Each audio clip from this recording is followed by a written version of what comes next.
Ceritanya dimulai dengan seorang anak laki-laki yang diam-diam mengintip sekumpulan goblin yang sedang berkumpul di sekitar api unggun.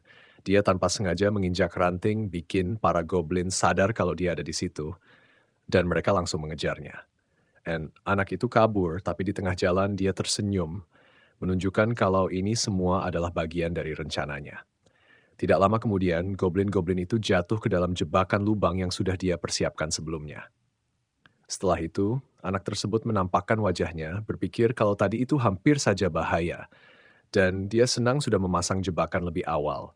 Dia sadar kalau sekarang dia bertahan hidup sendirian di dunia ini, dan ceritanya kembali ke hari di mana dia pertama kali dipindahkan ke dunia lain. Kita melihat si tokoh utama sedang membaca manga saat istirahat makan siang di sekolah, duduk sendirian. Dia menjelaskan kalau dia memang sengaja memilih jadi penyendiri. Dia lebih suka sendirian karena orang lain cuma akan mengganggu saat dia lagi baca. Dia juga cerita kalau di kelasnya ada beberapa kelompok, kayak geng cewek-cewek modis, terus ada juga geng anak nakal. Lalu ada grup di sekitar ketua kelas dan kelompok lainnya yang terdiri dari anak-anak olahraga dan para kutu buku. Sisanya dia masukin kategori lain-lain. Dia bilang jelas-jelas dia nggak masuk ke dalam kelompok manapun dan dia mencoba tidur siang. Tiba-tiba ruangan mulai bersinar terang dan semua orang di kelas kaget dengan apa yang sedang terjadi.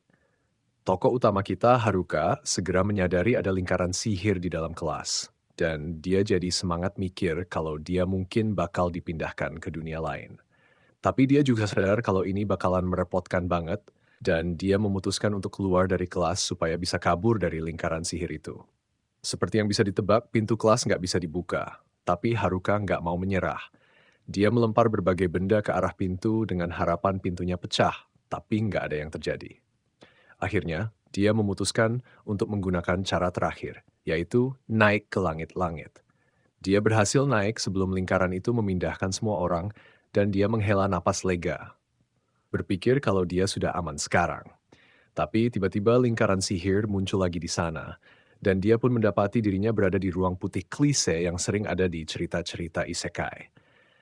Dia memperhatikan tempat itu kosong banget, dan dia berpikir kalau ini biasanya waktunya raja, putri, atau dewa muncul.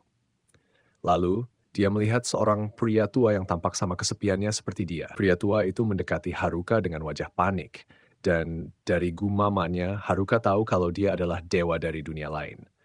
Kakek dewa itu menjelaskan kalau teman-teman sekelasnya sudah dipindahkan ke dunia lain, dan dia kaget karena ternyata dia lupa satu orang.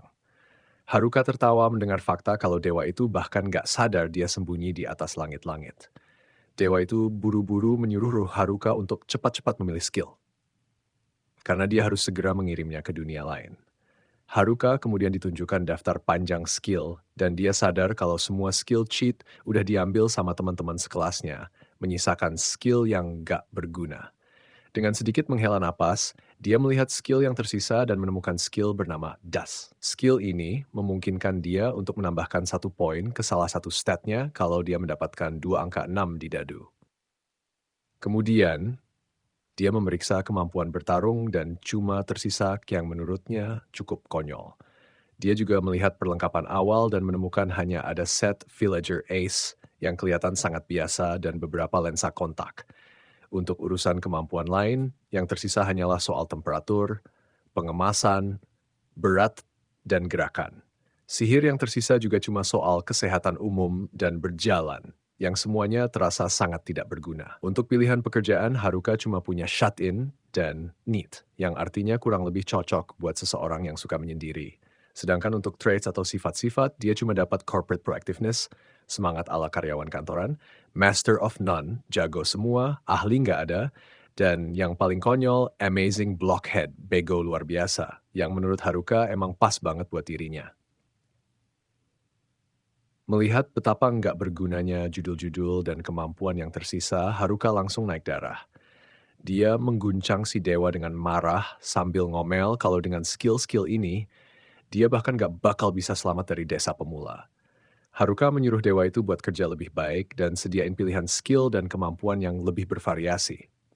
Si dewa yang merasa pusing berurusan sama penyendiri yang bodoh ini akhirnya memutuskan buat ngasih Haruka semua skill yang tersisa dan langsung mengirimnya ke dunia lain. Setelah itu, kita melihat Haruka berada di hutan, sendirian. Dia melihat set villager A tergeletak di depannya.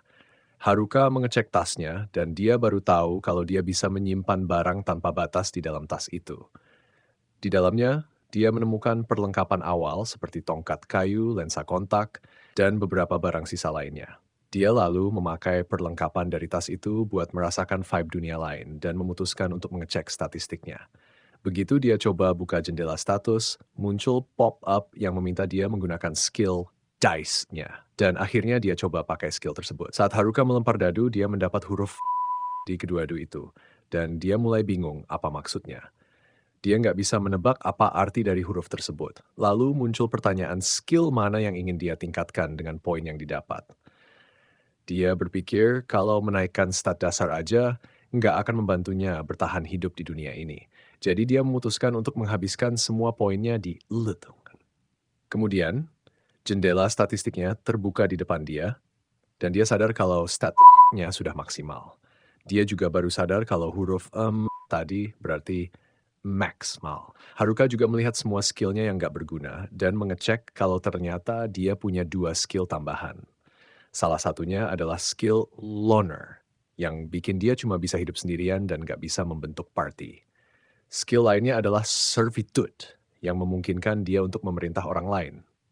Haruka langsung menyadari kalau dia nggak bakal bisa bikin harem di dunia ini karena skill-skill jelek tersebut. Dan dia bertanya-tanya kenapa teman-teman sekelasnya nggak ada di sekitarnya. Tapi dia berpikir kalau itu nggak penting, toh dia juga nggak bisa membentuk party. Setelah itu, dia pergi sambil mikirin cara buat bikin base operasi. Saat menjelajahi hutan, dia merasa pandangannya agak terganggu karena terlalu banyak pohon. Dan dia ingat kalau dia punya lensa kontak di dalam tasnya. Haruka memasang lensa kontaknya, dan begitu dia memakainya, dia langsung bisa melihat nama-nama semua tumbuhan dan benda di sekitarnya. Dia menyadari kalau lensa kontak ini memberinya skill appraisal. Dan dia berpikir kalau skill ini benar-benar membuka seluruh dunia ini untuknya. Dia lalu menemukan beberapa jamur yang bisa dimakan, dan ternyata jamur ini juga punya efek meningkatkan kemampuan tersembunyi. Haruka langsung memasukkan semuanya ke dalam tasnya, karena tasnya bisa menyimpan barang tanpa batas. Dia berpikir kalau dengan kemampuan ini, dia bisa menemukan apa saja yang dia butuhkan.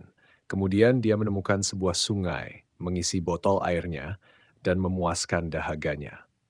Saat melanjutkan perjalanan, dia menemukan sebuah gua dan berhenti di pintu masuknya. Dia berdoa agar tidak ada monster di dalam, lalu memutuskan untuk masuk. Gua itu ternyata cukup luas dan nyaman nih, dan dia mulai berpikir kalau tinggal di sini mungkin ide yang bagus, apalagi dia punya tenda dan lentera di dalam tasnya.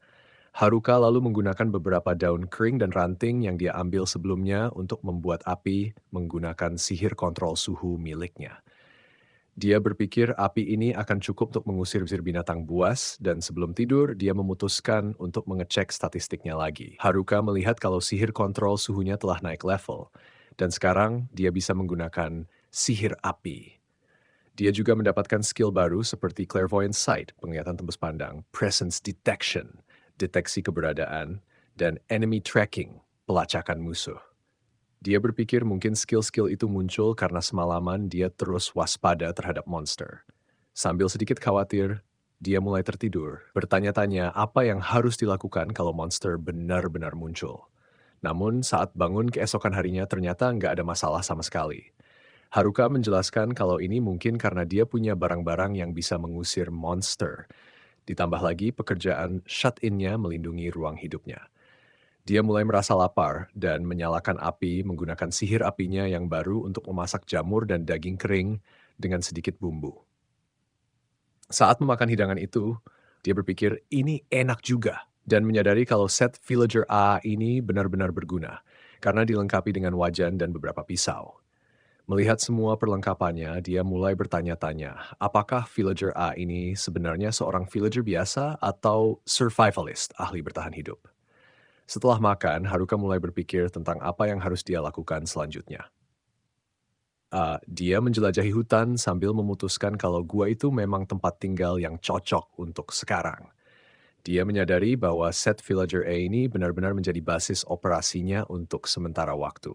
Dan sekarang yang perlu dia lakukan adalah mengambil langkah-langkah pengamanan.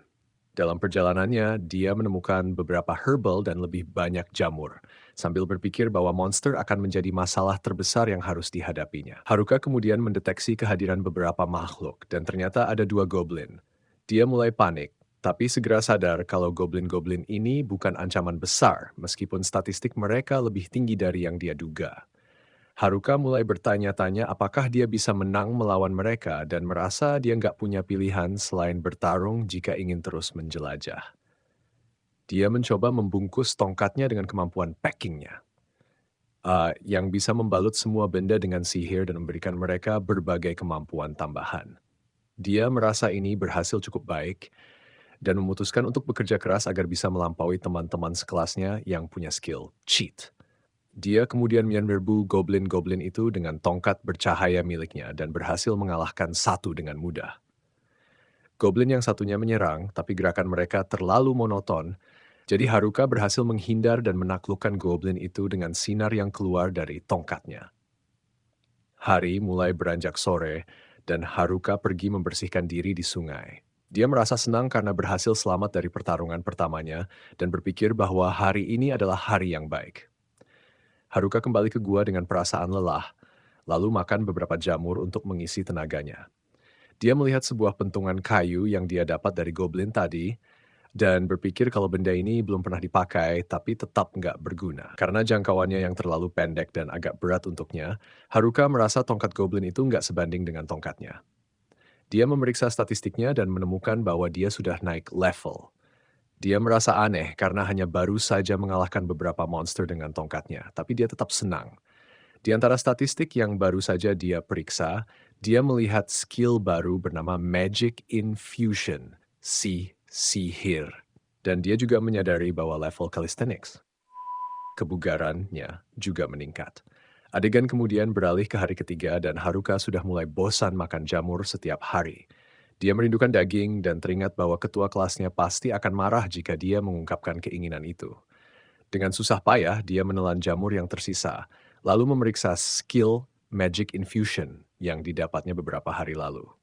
Dia menemukan bahwa skill ini bisa membungkus tubuhnya dengan sihir dan meningkatkan kekuatannya.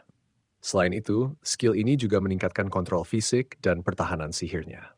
Haruka lalu menyadari bahwa skill appraisalnya Ju juga sudah naik ke level 2, dan sekarang dia bisa melihat beberapa tanda tanya di benda-benda yang dia coba untuk dinilai. Melihat ini, dia mulai bertanya-tanya apakah skill appraisalnya justru mengalami penurunan alih-alih peningkatan. Haruka menghentikan pikirannya dan pergi ke hutan untuk berlatih sihir. Namun, dia segera terganggu oleh sebuah jamur dan merasa kecewa karena tidak menemukan daging. Dia bertanya-tanya mengapa daging tidak tumbuh di pohon dan akhirnya ingat bahwa dia keluar untuk berlatih sihir. Dengan semangat, dia mengaktifkan skill Magic Infusion-nya sekali lagi dan mulai berlari-lari di hutan, merasakan tubuhnya jadi ringan. Dia menyadari bahwa ketangkasan, dexterity-nya juga meningkat pesat. Saat berkeliling, dia melihat beberapa goblin yang sedikit lebih kuat daripada yang dia hadapi sebelumnya. Dengan percaya diri, dia berhasil mengalahkan mereka lebih mudah daripada kemarin. Dia berpikir mungkin sekarang dia bisa melawan 3 goblin sekaligus. Namun saat dia menemukan 3 goblin kekar, instingnya langsung mengatakan untuk bersembunyi. Dia dengan hati-hati mundur, menyadari posisinya, lalu melanjutkan perburuan goblin di siang hari dan belajar sihir di malam hari selama beberapa hari berikutnya. Di hari kelima, Haruka berhasil mengalahkan goblin dengan satu pukulan, dan dia pun memutuskan untuk merenovasi guanya menjadi lebih nyaman dengan menambah pintu gerbang dan beberapa perabotan sederhana. Setelah itu, dia kembali ke hutan untuk berlatih sihir lagi. Setelah itu, Haruka akhirnya berhasil berburu kelinci di malam hari untuk mendapatkan daging, dan dia merasa senang karena berhasil menangkap hewan itu. Dia berpikir, akhirnya bisa makan daging hari ini. Namun, tiba-tiba dia merasakan ada seseorang mendekat. Ternyata itu adalah kelompok cewek dari kelasnya, dan dia tidak ingin terlibat dengan mereka. Dia juga merasakan lebih banyak orang di sekitarnya dan mengenali para delinquent yang juga ingin dia hindari. Dengan menggunakan kemampuan clairvoyance-nya, Haruka menyadari bahwa kelompok-kelompok lain dari kelasnya juga ada di sana, termasuk kelompok ketua kelasnya. Meskipun dia tidak ingin terlibat dengan kelompok lain, dia berpikir bahwa seharusnya dia setidaknya menyapa ketua kelasnya. karena dia sudah mengenalnya sejak tahun pertama sekolah dasar. Namun dia cepat-cepat menghentikan pemikiran itu, merasa tidak ingin bersikap seperti orang yang terlalu mengagumi. Dia menyadari betapa bebas dan terisolasinya dia saat ini. Aku bisa hidup seperti ku mau tanpa ada yang mencampuri hidupku kalau aku terus begini, pikirnya. Dengan semangat, dia memutuskan untuk menaklukkan dunia baru ini sendirian.